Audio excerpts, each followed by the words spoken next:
de var kjempeflink og klarte å få med en flaske. Og da ble de fikk de krefter. Og nå skal dyrepasserne få lov til å gi de flaske. En tar halen opp, ja. Og den andre stoppet, eller de andre stoppet. Det var lederen. Det er Snorre som gikk nedover først. Det var så greit.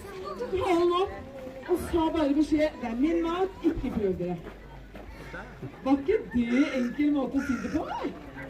Det er nemlig typisk for ulver. Are, nå var du litt grei. De snakker og gir tydelig beskjed veldig godt, eller veldig raskt, når de vil noe. Men du, han tok halen opp, men nå har han halen, ja, det var ikke så innunder buken nå. Han pleier å stå med halen innunder buken. Hva betyr det når man har halen mellom bena? Litt skummelt. Ja, litt skummelt, sier han da. Det er fordi det kommer menneskelukt med kjøttet inn. Og mennesker, det er det farligste individ på kloden. Det vet ulvene godt. Ok, der står de og tygger. Det var litt bein å tygge på. Se på Snorre som er nederst. Nå tar han halen opp for å si at neste bit er min nå. Ser du Snorre som er leder? Han er jo minst. Og så er han leder. Kanskje du hadde trodd det var den største som var leder. Nei, det er som blant oss mennesker. Det er ikke de som er størst som behøver være best til å lede. Det er de som evner å ta tydelige, klare beslutninger og fortelle det godt. Det er Snorres natur. Da skal jeg kaste en gang til mens dere står, før vi bytter. Ja, veldig litt. 1, 2, 3. Der er halen opp igjen. Klar melding. Og der er Snorre også, og han stakkars arm. Han får ikke. Kan gi meg det øksen. Ja, han lærer aldri at det ikke lønner seg å stå først i køen. Da skal jeg ta det videre til her.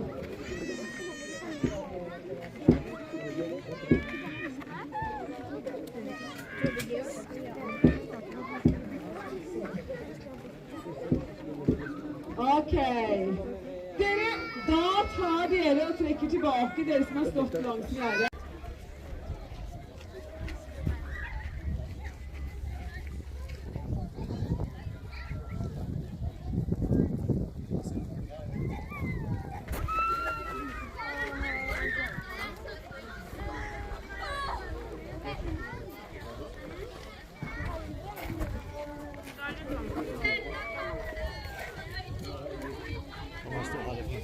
Ja.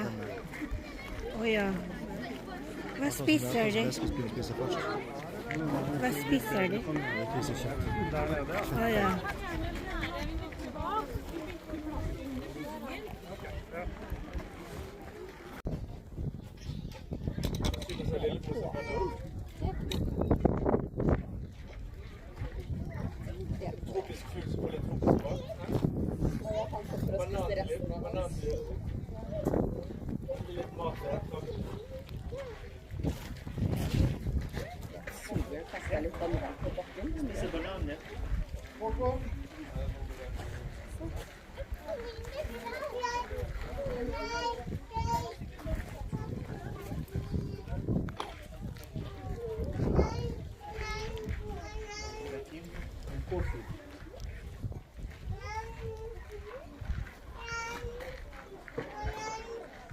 Den bananen, den skal ikke du ha tilbake. Nå har du gitt den bort.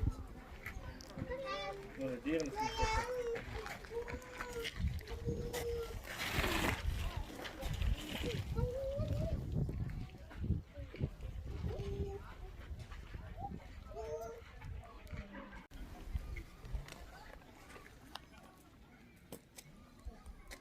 Se ut som han har noe på seg.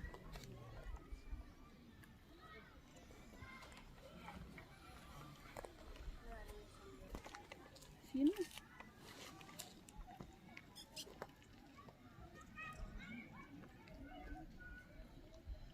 Ja.